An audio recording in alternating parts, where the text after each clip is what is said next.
Bonjour à tous et bienvenue dans cette nouvelle vidéo de Thread Horror.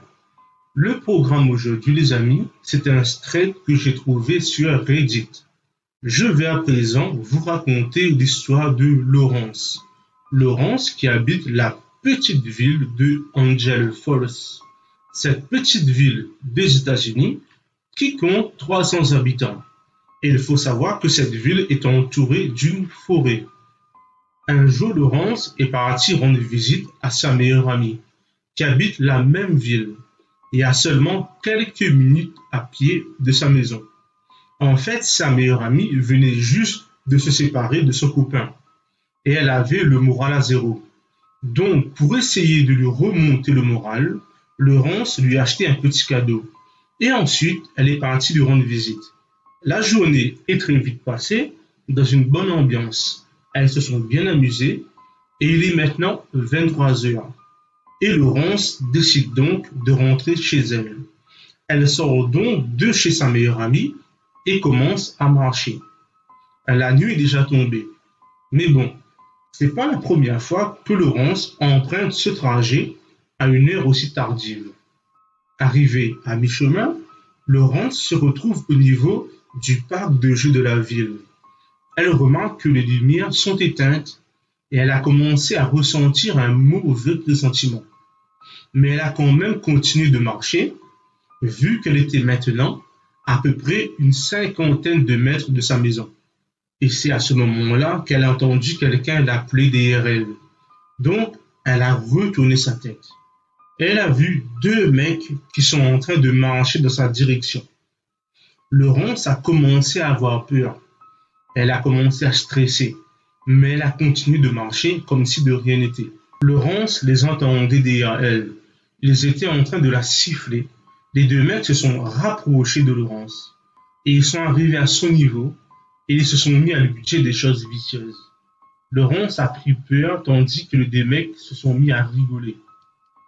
Laurence a continué de marcher en les ignorant le plus possible. Elle avait peur pour sa vie. Et puis, tout à coup, elle entend quelqu'un l'appeler par son prénom. Laurence lève donc la tête, elle voit son voisin Eric dans son jardin. Et à ce moment-là, Laurence s'est sentie soulagée de le voir. Eric vient directement rejoindre Laurence et lui demande s'il y avait un problème. Voyant Eric se rapprocher, les deux mecs ont pris la fuite. Eric comprend très bien qu'il y a quelque chose qui ne va pas et propose à Laurence de venir chez lui pour se mettre en sécurité en attendant qu'il appelle la police. Laurence est soulagée à ce moment-là et accepte de se mettre en sécurité chez Eric. Ensuite, Eric lui offre un thé à boire pour la réconforter en attendant qu'il appelle la police. Police qui annonce qu'elle arrive dans 15 minutes. Laurence, elle est très soulagée de la réaction d'Eric, car non seulement il est l'un de ses voisins, mais aussi son ex-copain. Et il faut savoir qu'ils se sont séparés en très bons termes. Laurence lui raconte toute cette mésaventure et d'un coup, elle se sent fatiguée, comme si un sommeil lourd la pesait. Et Eric lui propose de s'allonger dans sa chambre au premier étage. Laurence refuse et préfère attendre la police. Tout d'un coup, une voiture s'arrête devant la maison. Eric part ouvrir sa porte.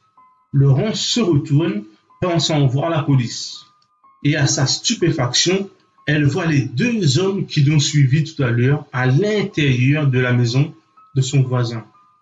Laurence, qui a la tête qui tourne, comprend aussitôt qu'elle s'est faite droguer et que son ex n'a jamais appelé la police. Son ex sort de l'argent et paye les deux hommes pour avoir poussé Laurent dans ce piège. Après le départ de ses deux complices, il prend Laurent dans ses bras et la descend au sous-sol de sa maison. Il lui attache les bras, les jambes et lui bande la bouche pour l'empêcher de crier. Le lendemain, Laurent se réveille et se retrouve pris au piège. Et à ce moment-là, son ex arrive au sous-sol et lui avoue qu'il n'a jamais accepté leur séparation. et qu'il considère que Laurence lui appartient. Laurence, à ce moment-là, est terrorisée de cette situation. Elle fond en larmes. Et une semaine plus tard, un avis de disparition est lancé pour retrouver Laurence. La police commence l'enquête dans la petite ville et dans la forêt aux alentours, sans réussite. Et quelques mois plus tard, l'enquête fut classée, alors que Laurence se retrouve toujours coincée dans le sous-sol de la maison de son ravisseur.